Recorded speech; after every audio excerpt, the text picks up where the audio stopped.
पत्रकार वार्ता में आप सबका स्वागत है। मैं और मेरे सहयोगी हर्षवर्धन चौहान जी, जो कि इंडस्ट्री मिनिस्टर हैं, इस प्रेस कॉन्फ्रेंस को हम एड्रेस कर रहे हैं। और प्रदेश की जो वित्तीय हालात है उसको लेके हमने व्हाइट पेपर, श्वेत पत्र हिमाचल प्रदेश विधानसभा में रखा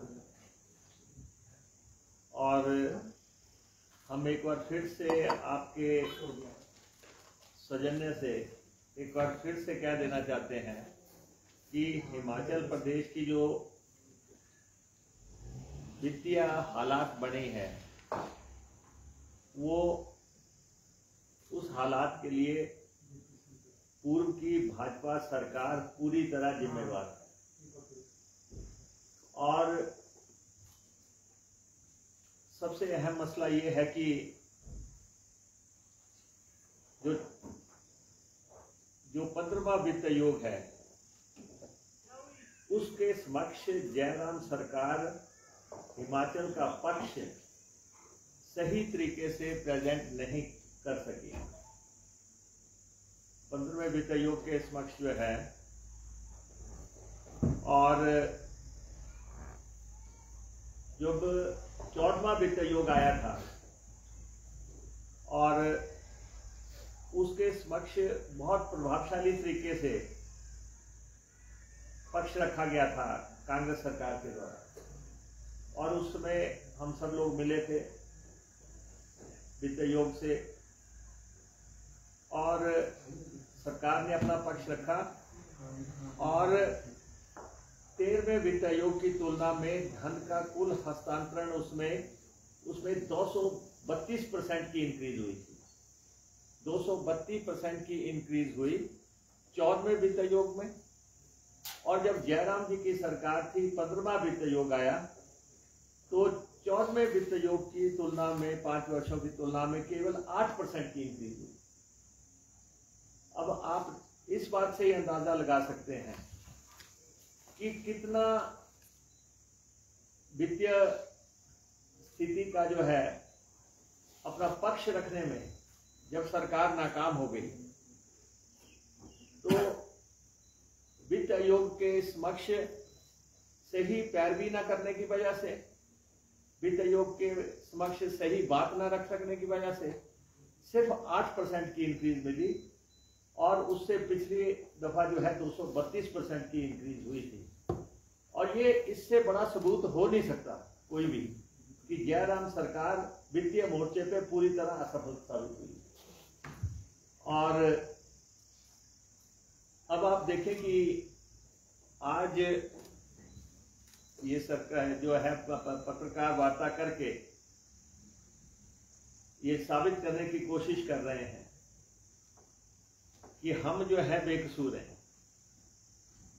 और हमने कुछ गलत नहीं किया। अगर इन्होंने कुछ गलत ना किया होता तो आप देखें कि 5-6 चीजों का जो सवाल हम पूछ रहे हैं पूर्व सरकार में जिन लोगों ने नेतृत्व दिया, जो सवाल हम पूछ रहे हैं उसका जवाब तो दे नहीं रहे हैं। हम इनसे कह रहे हैं कि आप ये बताएं कि जुलाई 2022 में जीएसटी की क्षतिपूर्ति समाप्त होने के बाद राज्य सरकार की रेवेन्यू में 2624 करोड़ रुपया कम हो गया। जीएसटी का 2624 रुपये कम हो गया। इसके लिए कौन जिम्मेवार है? और बिल्कुल ये केंद्र ने करना था और लेकिन ये कम हुआ, इसके लिए जिम्मेदार कौन है? और 2023-24 की तुलना में रेवेन्यू डेफिसिट ग्रांट जो है 1319 करोड़ रुपए कम हो गई। और इसके लिए जिम्मेवार कौन है?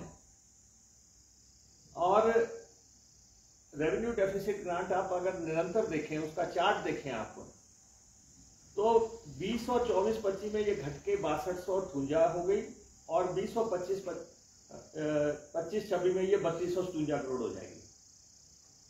और ये अगर आप देखें 11,000 करोड़ से चली थी, 11,000 करोड़ से चली, और इनके कुप्रबंधन की वजह से, वित्तीय कुप्रबंधन की वजह से ये जो है 25-26 में 3257 पे पहुंच जाएगी।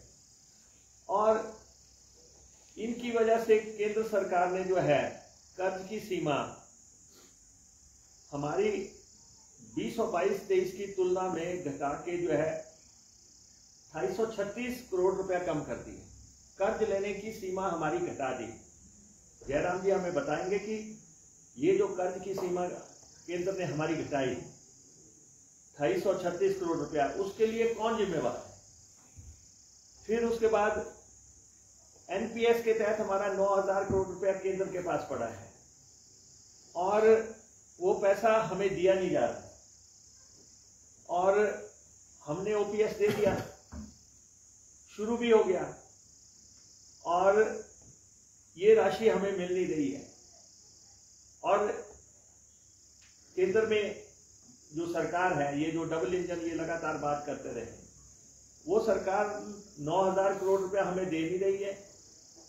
ओपीएस देने के चक्कर में उन्होंने हमारा कर्ज लेने की लिमिट जो है 236 करोड़ रुपए कम कर दी। तीसरा जो है फॉरेन फंडिंग जो है 2023-24 से लेकर 25-26 के बीच जो 3 साल है, उसको जो है कैप कर दिया, लिमिट लगा दी कि आप 2944 करोड़ रुपए से ज्यादा कर्जा नहीं लेंगे। कर्ज की सीमा एक घटाई, फॉरेन फंडिंग की सीमा वो भी घटा दी, और ओपीएस का पैसा दिया नहीं। और जो हमने वाटर सेस लगाया था उसमें कंपनियों को जो है भड़का दिया गया। एसजेवीएनएल को कहा कि आप पैसा नहीं देंगे, आप जाके कोर्ट जाओ।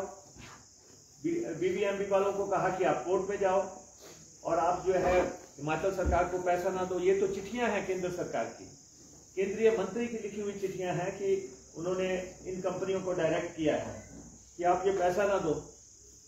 और फिर जो है 15वें वित्त आयोग ने 3 स्पेसिफिक ग्रांट्स लिखी कि मंडी का हवाई अड्डा, जो इनका ड्रीम प्रोजेक्ट था, कि 1,000 करोड़ रुपया आपको मंडी के हवाई पट्टी के लिए मिलेगा, 400 करोड़ रुपया आपको कांगड़ा की हवाई पट्टी को मिलेगा, और 20 करोड़ रुपया आपको ज्वालामुखी को मिलेगा। ये 1420 करोड़ भी नहीं आए।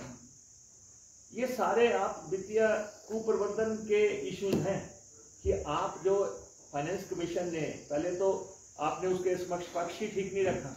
सबसे बड़ा चार्ज है हमारा जयराम सरकार के ऊपर कि उन्होंने 15वें वित्त आयोग के समक्ष हिमाचल की पैरवी सही तरीके से नहीं की गई। इसलिए 14वें वित्त आयोग के मुकाबले में जब 232% की इंक्रीज हुई, 15वें में सिर्फ 8% इंक्रीज हुई। सरकार में आप संचालन कर रहे थे, वित्त मंत्री आप थे, मुख्यमंत्री आप थे, तो ये इतना भारी भरकम जो है गिरावट कैसे हुई। और फिर ये सारे जो कैप्स लग गए, कर्ज की सीमा घटा दी, फॉरेन फंडिंग की सीमा घटा दी, ओपीएस के बदले में जो पैसा दिल्ली में पड़ा है वो देने से इनकार कर दिया, और जो स्पेसिफिक सैंक्शंस हिमाचल को हो रखी थी वो पैसा देने से इसके सेंटर ने इनकार कर दिया। और बाकी तो जो ये जब सत्ता में आए थे, इन्होंने उसमें कहा था कि हम 70 नेशनल हाईवे बनाएंगे। कोई नेशनल हाईवे नहीं बना, किसी नेशनल हाईवे के लिए पैसा नहीं आया, और आज ये इस बात पे खामोशी थामे हुए हैं। और ये आज कह रहे थे रेल लाइन के लिए इतना पैसा आया, इतना पैसा आया। रेल लाइन बनाना और हवाई पट्टियां बनाना ये केंद्र की जिम्मेवारी है, ये प्रदेश सरकार की जिम्मेवारी नहीं है। और जो पैसा हमारे से मांगा जा रहा है रेल लाइनें बनाने के लिए, ये दोनों रेल लाइनें चाहे भानुपुरी बिलासपुर है या चंडीगढ़ पट्टी है, इसके लिए जो पैसा मांगा जा रहा है वो हिमाचल प्रदेश के बस की बात नहीं है। जितना पैसा मांगा जा रहा है 2000 करोड़ रुपए के आसपास, वो हिमाचल के बस की बात नहीं है। जबकि ये रेल लाइनें जहां भी बनी देश में आज दिन तक, वो जो है केंद्र ने बनाई। हवाई पट्टियां जहां भी बनी वो केंद्र ने बनाई। और हिमाचल जैसे राज्य जिसके की संसाधन नहीं है, वित्तीय संसाधन नहीं है, उससे पैसा मांगा जा रहा है, चाहे वो कोई भी हवाई पट्टी हिमाचल प्रदेश की है। और ये इसके अलावा अब इनके पास कोई जवाब नहीं है कि आज कह रहे हैं कि 900 के आसपास जो संस्थान इन्होंने जाते जाते खोले, वित्त विभाग ने हर फाइल पे इनको इनकार किया है। वित्त विभाग ने इनकी लगभग 600 फाइलों पे लिखा है कि आप ये संस्थान मत खोलो, इसके लिए पैसा नहीं है, इसके लिए पोस्टें नहीं है, इसके लिए इंफ्रास्ट्रक्चर नहीं है। लेकिन इसके बावजूद भी इन्होंने वो संस्थान खोले और वो मानकों पे जो है, मानकों पे कहीं भी फिट नहीं थे। और फाइनेंस के इनकार करने के बावजूद इन्होंने बतौर वित्त मंत्री जो है उसको खोलने के लिए निर्देश दिए। तो और उसके बाद अंतिम वर्ष के दौरान राजस्व घाटा जो है हमारा बढ़ के जो है 6336 करोड़ रुपया हो, 6336 करोड़ रुपया घाटे पे हम पहुंच गए। और ये उस स्थिति में हुआ जब इन्होंने किसी भी मानक की परवाह नहीं की।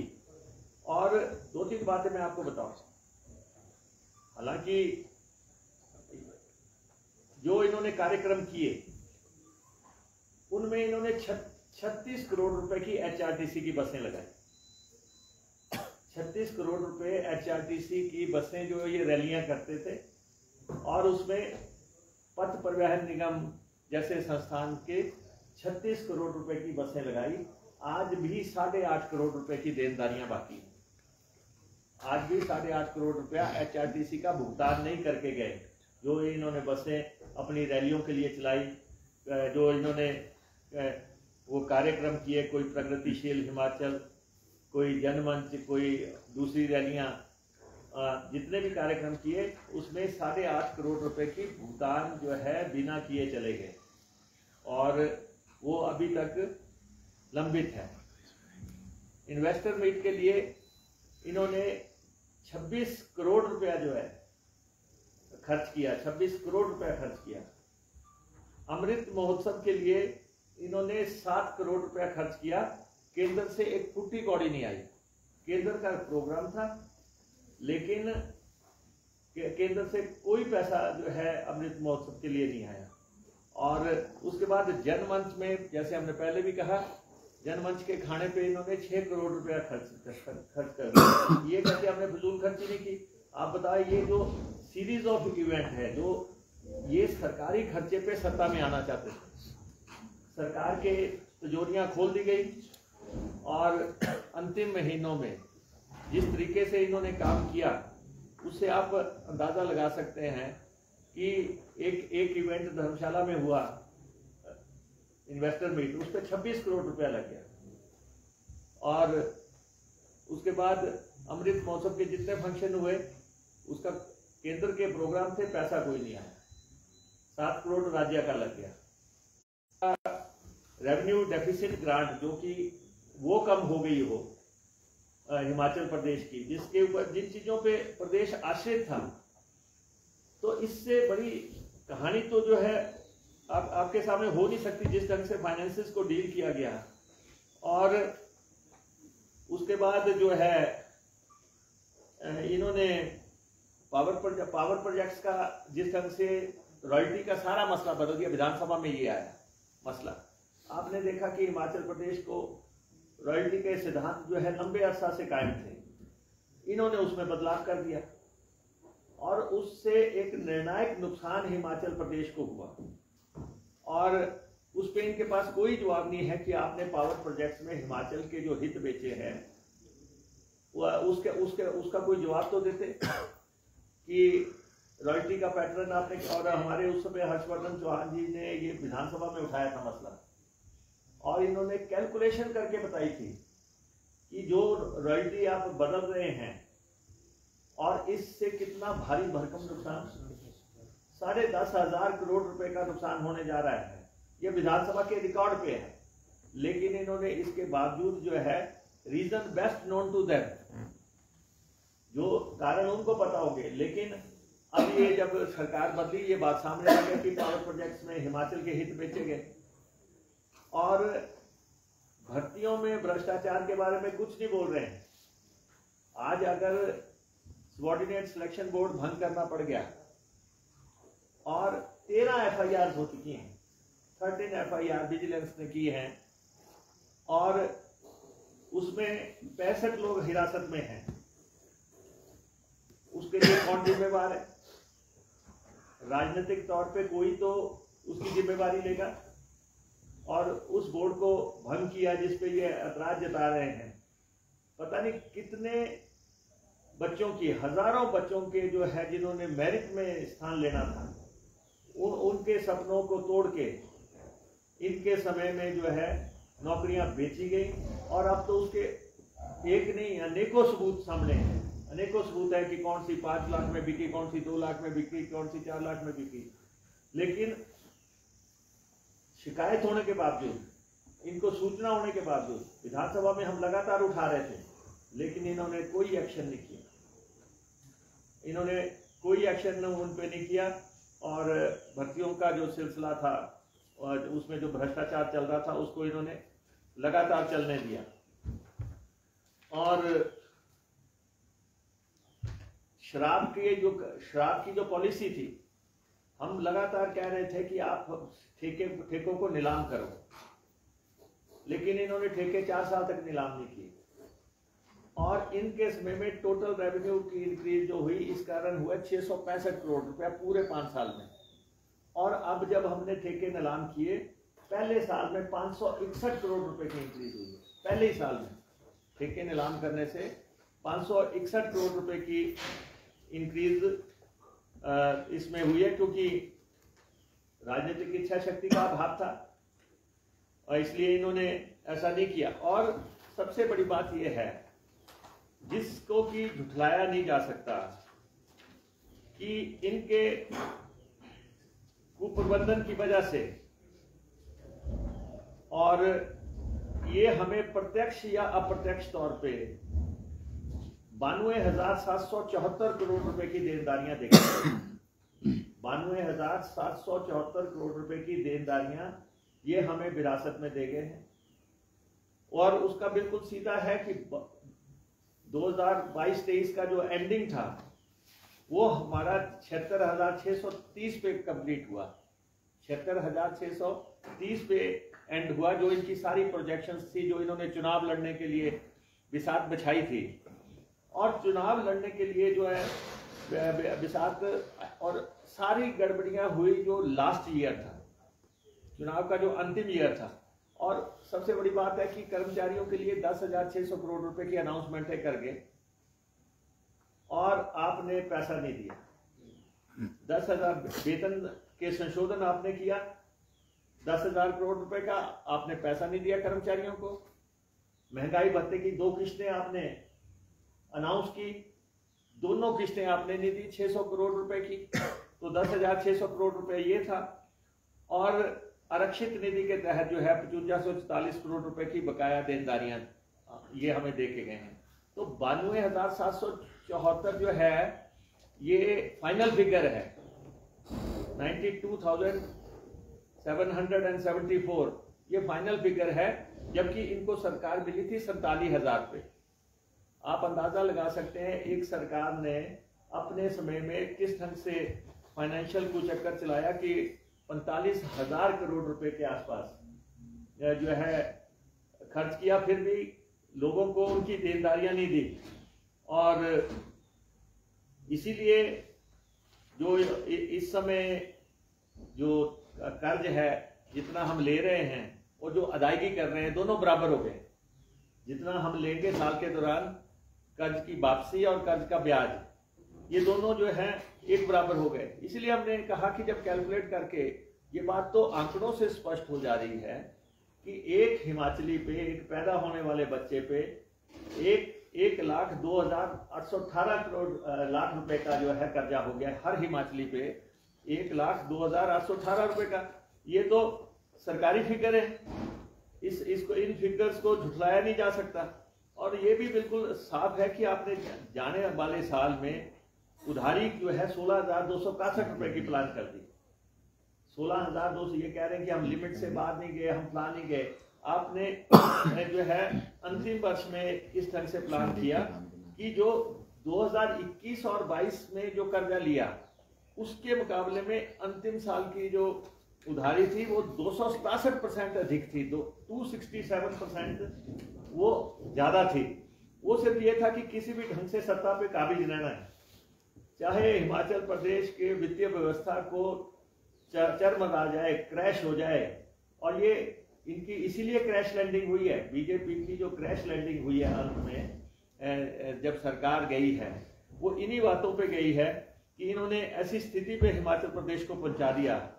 और हमारे जो ये दूसरे निगम बोर्ड है उनकी स्थिति आप देख लो, 5,000 करोड़ पे उनका कर्जा पहुंच गया, घाटा उनका 5,000 करोड़ पे पहुंच गया। और हमारे 23 में से 13 जो है पूरी तरह घाटे के उसमें चले गए। ये सारी स्थितियां जो हैं ये सामने हैं, लेकिन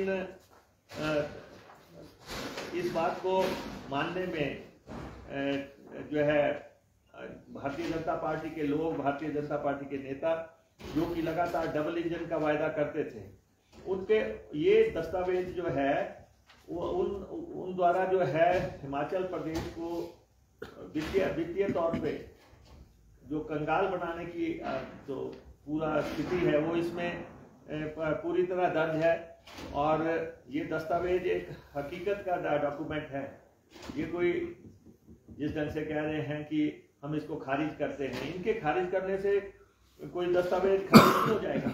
ये तो 25 साल बाद हिमाचल प्रदेश के इतिहास में एक दस्तावेज आया है, या जिसका रिकॉर्ड जो है वो हमने विधानसभा में रखा है।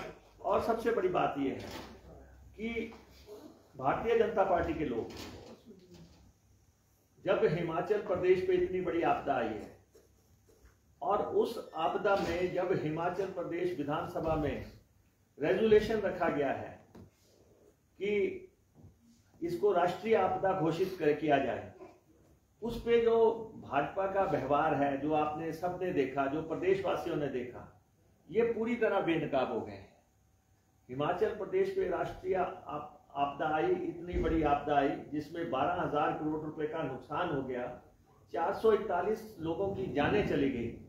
जयराम जी क्या इस बात का जवाब देंगे कि इतनी बड़ी आपदा में जब ये विधानसभा में एक प्रस्ताव लेके आए हैं कि केंद्र सरकार इसको राष्ट्रीय आपदा घोषित करे, आखिर ये इसके पक्ष में क्यों नहीं है? इन प्रस्ताव पास करने से हमें कुछ मिलेगा या ना मिलेगा वो अलग बात है, लेकिन प्रस्ताव पास करने के ही पक्षधर नहीं थे। और जब हमने कहा कि वित्तीय पैकेज दिया जाए हिमाचल प्रदेश को, वो प्रस्ताव हमने जब पास किया, उस प्रस्ताव पे भी इन्होंने विरोध दर्ज कर दिया। ये पहला विधायक दल होगा हिमाचल प्रदेश के इतिहास में, जब भी हिमाचल के हितों की पैरवी हुई, जब भी हिमाचल के हितों के लिए प्रस्ताव लाए गए। मैं तो पांचवी दफा मैं विधानसभा में हूँ, छठी दफा हर्षवर्धन जी विधानसभा में हैं, और हमने हमेशा जो है देखा कि जितनी भी बार रेजोल्यूशन कोई केंद्र से चीज लाने के लिए लाया गया और उसमें दलगत राजनीति से ऊपर उठ के हमेशा उस प्रस्ताव को ध्वनि मत से या वॉइस वोट से उसको पारित किया गया। ये पहला विधायक दल है और कि जिन्होंने इसका विरोध कर दिया।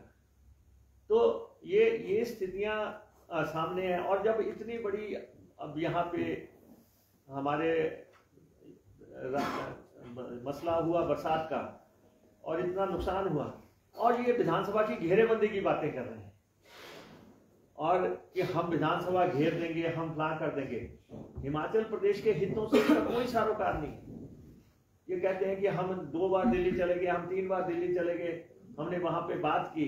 भाई जब सबके सामने ये प्रस्ताव पास हो रहा है, दुनिया के सामने प्रस्ताव पास हो रहा है, उसमें तो आपने जो है लंगड़ी लगा दी। लेकिन हमें कुछ कोई अफसोस नहीं है, क्योंकि ये वही लोग हैं, जब हिमाचल बढ़ रहा था तो ये स्टेटहुड मारो टूट के नारे लगाते थे।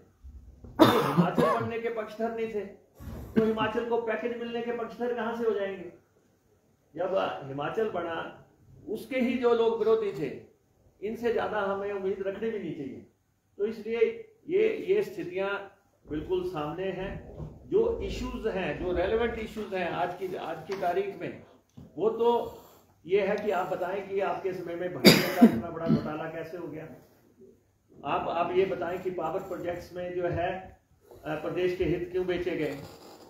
आप ये बताएं कि प्रदेश पे 92,000 करोड़ रुपए की देनदारियां कैसे खड़ी हो गई। आप ये बताएं कि बाढ़ राहत का जो है जब रेजोल्यूशन पास हो रहा था तो आप विरोध को क्यों चले गए। और तो और कल महिलाओं को हमने 80 लाख रुपए तक की जो है जो छूट दी स्टैंप ड्यूटी की, सेल डीड परचेस में जो स्टैंप ड्यूटी है, महिलाओं को हमने 4% की 80 लाख तक की छूट दी। उस प्रस्ताव में भी ये जो है विरोध करके चले गए। ये कहां से महिलाओं के आज पूछते हैं कि आपने महिलाओं को 1500 रुपए क्यों नहीं दिए, आपने गारंटियां पूरी क्यों नहीं दी। हम यहाँ पे बैठे हैं, हम पूरी ईमानदारी से, पूरी जिम्मेवारी से हम ये कहते हैं कि जो हमने गारंटियां दी हैं, हमारी सरकार उनको पूरा करेगी।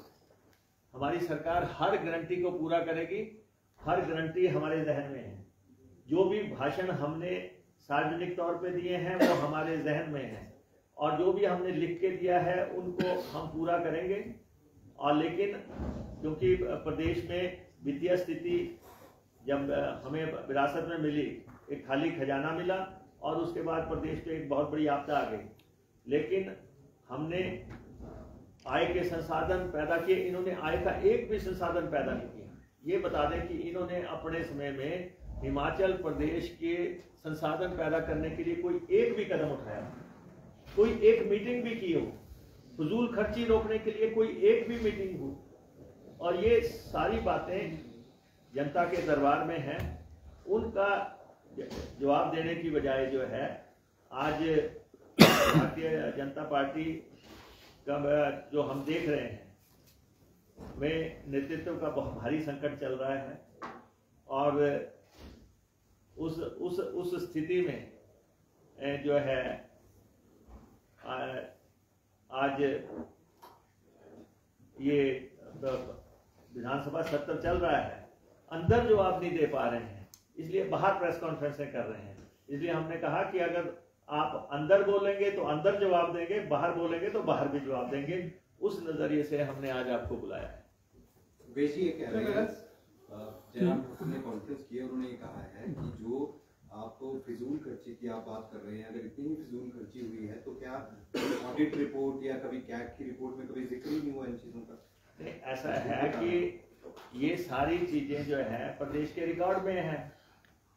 अब पथ परिवहन निगम में अगर 36 करोड़ रुपया बसों पे खर्च दिया और ये कह दिया कि ये जो सरकारी समारोह के हो गए, आपने बसें चलाई 36 करोड़ रुपए जो है सरकारी कोष से दिए, और उसके और ये बातें आने वाले जो भी फाइनेंशियल ईयर है उसमें ये सारी बातों का उल्लेख हो जाएगा। लेकिन अभी 8.5 करोड़ रुपए की तो देनदारियां हैं, बसों की देनदारियां पड़ी हैं। और वहाँ पे इन्वेस्टर मीट पे जो 26 करोड़ लगा है वो सामने है। 7 करोड़ रुपया अगर जनमंच पे लगा है, खाने पे लगा है, और कौन लोग खाना खाते थे ये भी सबको मालूम है। और उसके बाद ये जो है अमृत महोत्सव पे भी अगर 7 करोड़ लगा है, तो पार्टी का संचालन जो है सरकारी कोष से किया गया। चुनाव जीतने के लिए सरकारी कोष का दम के जो है उजाड़ा किया गया, दम पूरी ताकत लगा के कि हम किसी भी ढंग से सत्ता पे काबिज हो जाएं, और ये जनता है सब जानती है। सर पहले से अभी जो आपने ये श्वेत पत्र में बहुत से एलिगेशंस लगाए थे, पूर्व मुख्यमंत्री ने एक का सत्यवाद जवाब दिया है।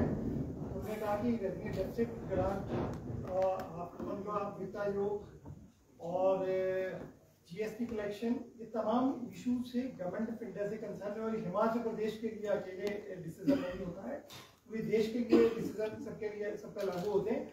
और उन्होंने ये भी कहा है कि फ्यूल कंट्री को और ऋणों को लेकर जिस तरह की जो डेटा पेश आप कर रहे हैं वो गलत है, फेक है, क्योंकि 37,000 करोड़ के आसपास तो जो पूर्व सरकार ने ऋण लिए थे उसी को वापस करने में लग गया, और आपने भी 9 महीनों में लगभग 8,000 करोड़ से ज्यादा का ऋण लिया।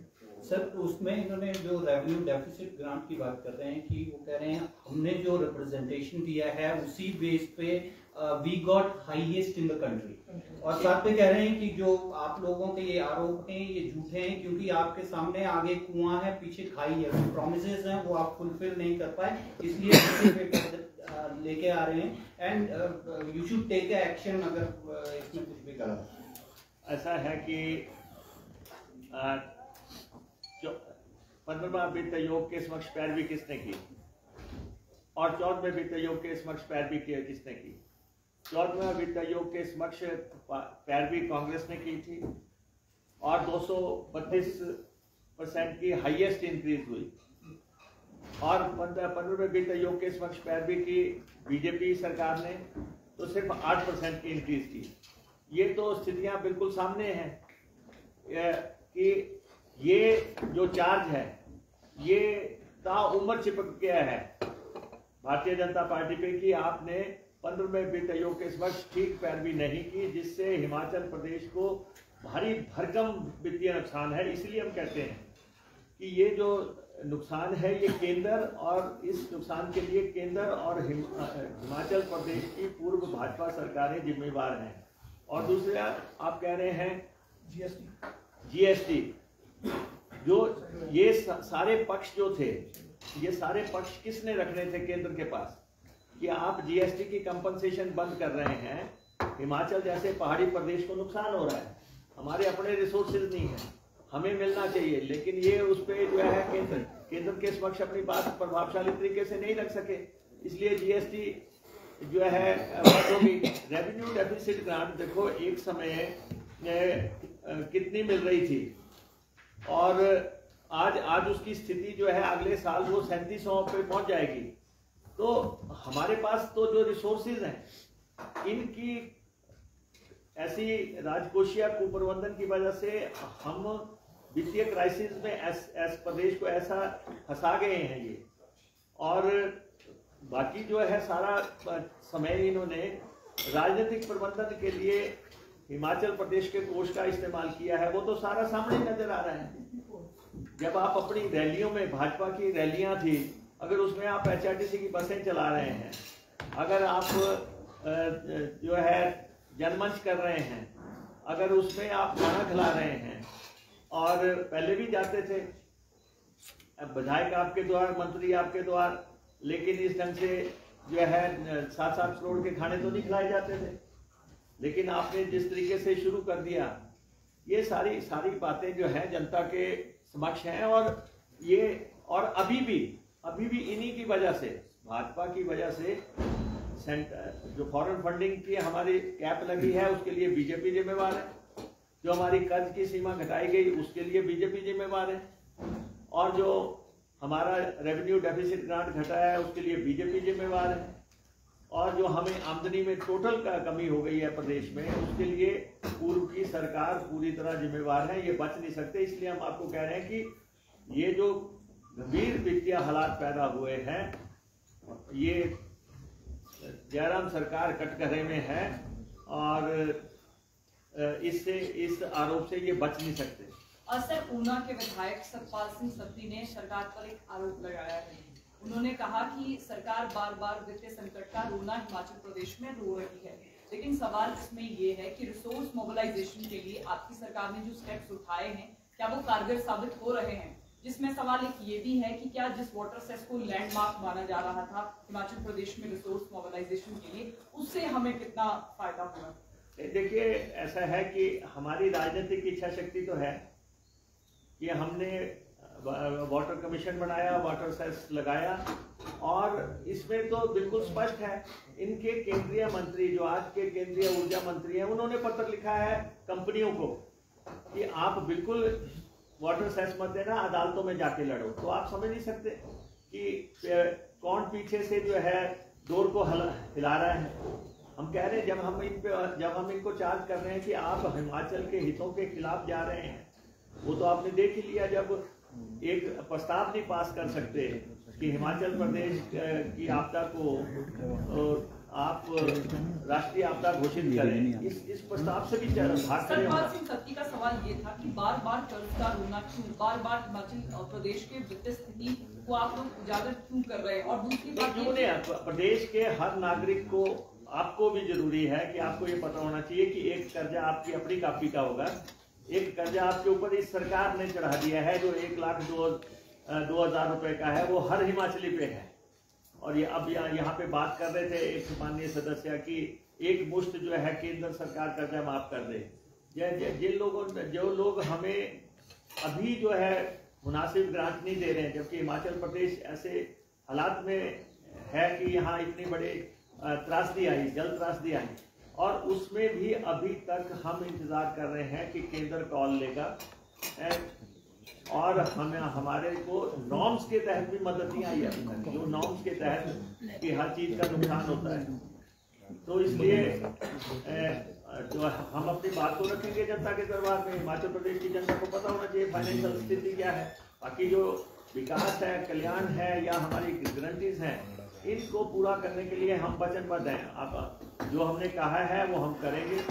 कांग्रेस पार्टी ने अगर कोई गारंटीज दी हैं या कोई मैनिफेस्टो है, उस पर हम काम करेंगे और लोगों को जो है नौकरियां भी देंगे, विकास भी करेंगे, कल्याण भी करेंगे, गरीब की सेवा भी करेंगे। आप देखिए ये खुद ही तो आपके सामने आ रहे हैं। अभी इन्होंने क्वेश्चन किया था कि आपने कितने मकान दिए, पता लग गया कि 4 कॉन्स्टिट्यूंसियां ऐसी हैं जो भाजपा के नेताओं की, जिनको सारे मकान दे दिए थे, बंदरबांट का आरोप लगा रहे थे, लेकिन मकान बांट के खुद गए थे। तो इसलिए इस समय ये जो है परेशानी के आलम में है, और जैसे जैसे ये खुल रहा है, पटारी खुल रही है और बातें सामने आ रही हैं, उससे भारतीय जनता पार्टी के लोग विवेक खो रहे हैं, और जो जिन सही मुद्दों पे विधानसभा के अंदर समर्थन देना चाहिए उससे भी भाग खड़े हो रहे हैं। सर बहुत सारे एलिगेशंस है, क्या 1 क्या 2 3 4 किसी केसेस में कोई केस बनाए, किसी मामले में कोई केस बनता है? ये आपके सामने भर्तियों में भ्रष्टाचार के मसले में तो 13 FIR हो गई हैं, 65 लोग हिरासत में हो गए हैं, 65 लोग अभी तक हिरासत में हो गए हैं। बोर्ड भंग करना पड़ गया है, अब नया बोर्ड कायम हो रहा है। सर आपके पूर्व कार्यकाल के ऊपर प्रश्न खड़ा किया है कि मुकेश अग्निहोत्री जब उद्योग मंत्री थे 1 रुपए का इन्वेस्टमेंट नहीं आया, पूरे देश में जगह जगह जाकर रोड शो किए। हमने तो कहीं जाके 26 करोड़ के तंबू नहीं लगाए। उस पे कह रहे हैं कि 10,000 करोड़ केंद्र सरकार ने दिया है इन्वेस्टमेंट के लिए। नहीं तो 26 करोड़ के तंबू हमने तो नहीं लगाए।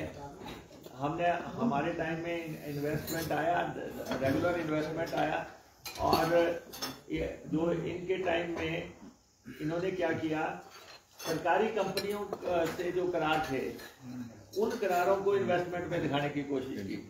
SJVNL से कोई करार है, कोई BBMB से करार है, कोई तीसरे से करार है, उन करारों को जो है इन्वेस्टमेंट दिखाने की कोशिश की। अपने टाइम में दिखाने की कोशिश की कि 1.25 लाख करोड़ रुपए की जो है हमने करार कर दिए हैं, जबकि वास्तविक स्थिति वैसी थी नहीं ग्राउंड पे। अब हमारे उद्योग मंत्री जी पूरी ताकत लगा के जो है इन्वेस्टमेंट लाने का प्रयास कर रहे हैं, और जो इन्होंने हिमाचल प्रदेश की स्थिति पैदा की है उसको दुरुस्ती में थोड़ा समय तो लगना था। आप कह रहे हैं ना 10 करोड़ कि गवर्नमेंट ऑफ इंडिया ने इन्वेस्टमेंट मीट के लिए किसी चीज़ के लिए कोई एक नया पैसा नहीं दिया, वो 10 करोड़ बोल रहे थे। Not even a single penny was given by government of India. इन्होंने 27 करोड़ रुपया जो है वो इन्वेस्टमेंट मीट और ग्राउंड ब्रेकिंग सेरेमनी से लगाया है। जो आंकड़े हैं इन्वेस्टमेंट कितनी है, ये जो इनके आंकड़े हैं वो बहुत कम है। इसके लिए हम एक अलग प्रेस कॉन्फ्रेंस दोबारा करेंगे जो बिल्कुल एग्जैक्ट फैक्टर भी।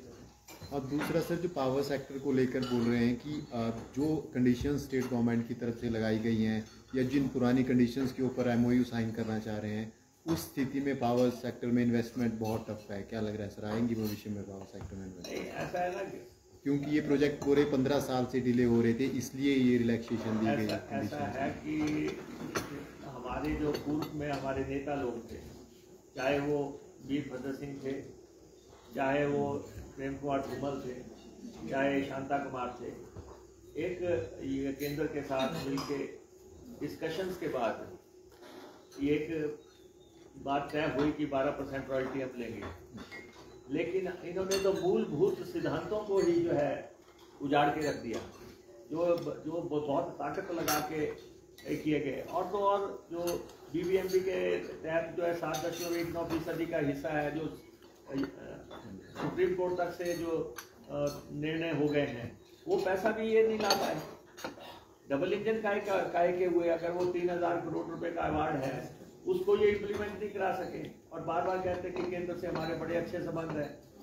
और तो और ये कह रहे हैं कि जिस केंद्र ने हमारे ऊपर बंदिशें लगाई कि आप कर्जा नहीं उठा सकते, आप फॉरेन फंडिंग नहीं कर सकते, आपको जो है 9000 करोड़ रुपया जो है OPS वाला नहीं दिया जाएगा, ये कह रहे हैं जी उनका धन्यवाद प्रस्ताव पास करो आप विधानसभा में। आप देखो कि दिवालिया निकल गया लीडरशिप का, कि जिन्होंने हमारी कोई मदद नहीं की, हमारे पे पूरी बंदिशें लगा दी, उनको कह रहे हैं कि आप विधानसभा में उनका ये रेजुलेशन घातक है कि केंद्र के राष्ट्रीय आपदा घोषित करने, जबकि राज्य मदद कर रहे हैं। कांग्रेस की जो है वर्किंग कमेटी में भी इसका रेजुलेशन पास हो गया। स्टेट में हमने राष्ट्रीय आपदा यहाँ घोषित नोटिफाई कर दी, लोगों ने पैसा दिया है, सब लगे हुए हैं, लेकिन सिर्फ ये एक पार्टी है, एक ये विधायक दल है जिसने इसका विरोध कर दिया। सर ये कह रहे हैं कि जब कांग्रेस सरकार सत्ता से गई थी 2017 में, तो कर्मचारियों की 9000 करोड़ की देनदारियां थी जो बीजेपी सरकार ने दी है, और जो प्रोग्राम ऑर्गेनाइज किए गए हैं वो केंद्र से प्रोग्राम आते हैं, उनके लिए मनाही नहीं कर सकते। केंद्र के प्रोग्रामों के साथ फंडिंग आती है, केंद्र के प्रोग्रामों के साथ फंडिंग आती है, लेकिन इन्होंने प्रयास ही नहीं किया। इनका सारा जो ये प्रबंधन था वो राजनीतिक था। सारी सोच जो बार बार कहते थे हम गवर्नमेंट रिपीट करेंगे, तो इन्होंने उसके लिए एक पूरी बिसात बिछा दी थी। उसके लिए 16,000 करोड़ रुपए हिमाचल के कोष से खर्चने का पूरा जो है एक योजना बनाई गई, लेकिन उसके बावजूद भी ये जो है सत्ता नहीं बचा पाए। सर श्वेत पत्र को लेकर एक सवाल है सर, बहुत बीजेपी का एक प्रेजेंटेशन है सर, सरकार की 9 महीने की जो नाकामियां हैं उनको लेके तेरह सीरीज ऑफ नाकामी जो गिनाई है, कल एक बहुत बड़ा प्रेजेंटेशन हुआ है। देखिए, किसी भी पार्टी का जो है लोकप्रियता मूल्यांकन इलेक्शन में लगता है। पहले शिमला नगर निगम का चुनाव हुआ, हमने जीता है, आगे पार्लियामेंट के चुनाव आएंगे, हम जीतेंगे, और यही मूल्यांकन है। सर श्वेत पत्र को लेकर एक सवाल है, सरकार आपने भी जिक्र किया 9.5 महीनों की लगभग हो गई है। श्वेत पत्र जिस तरह से पिछले दिनों सदन में आया, चुनावों से पहले एक चार्जशीट भी आई थी जिसमें आपने भी मंच से कहा था कि हम जैसे ही सत्ता में आएंगे कार्रवाई होगी। हालांकि उस चार्जशीट में स्मार्ट सिटी शिमला के घोटालों का आप भी कई बार जिक्र करते थे, वो उसमें पन्ना ही नहीं था स्मार्ट सिटी शिमला का। कहीं श्वेत पत्र का भी ऐसा ही तो नहीं होगा कि जैसे ही सदन समाप्ति हो जाएगी कल, उसके बाद कभी जिक्र भी नहीं होगा कार्रवाई की? तो श्वेत पत्र तो सरकार ने एक मंत्रिमंडलीय उप समिति बनी, उस उप समिति ने 4 महीने के अंतराल में अपनी रिपोर्ट दी, और उसमें जितने भी लेखे थे सारे चेक किए गए। फाइनेंस डिपार्टमेंट से रिपोर्टें ली गई, दूसरे विभागों से रिपोर्टें ली गई, AG की रिपोर्टें देखी गई। सब कुछ देखने के बाद दस्तावेज तैयार किया गया। 40 पेजों का ये दस्तावेज है। ये कैबिनेट ने सब कमेटी ने कैबिनेट को जो है सबमिट की ये रिपोर्ट। उसके बाद ये विधानसभा में, क्योंकि मंत्रिमंडलीय उप समिति थी, तो विधानसभा में ले कर दी गई। ये अब ये पार्ट ऑफ द रिकॉर्ड है, और अब इस पे आगे जो भी बनता हो, लेकिन हकीकत जनता के दरबार में रखने के लिए ऐसे दस्तावेज आते हैं। सर वो कह रहे हैं कि एक और एलिगेशन लगाया, उन्होंने कहा कि आपने भी तो CPS लगा दिए, उसके बाद आपने OST लगाए, उसके बाद आपने कैबिनेट रैंक दे दिए, क्या ये फिजूल खर्च है? नहीं, देखिए ऐसा है कि CPS का मसला अदालत में विचाराधीन है, मैटर इज सब जुडिस, और इसलिए हम इस पर कोई टिप्पणी नहीं करना चाहते हैं। और ये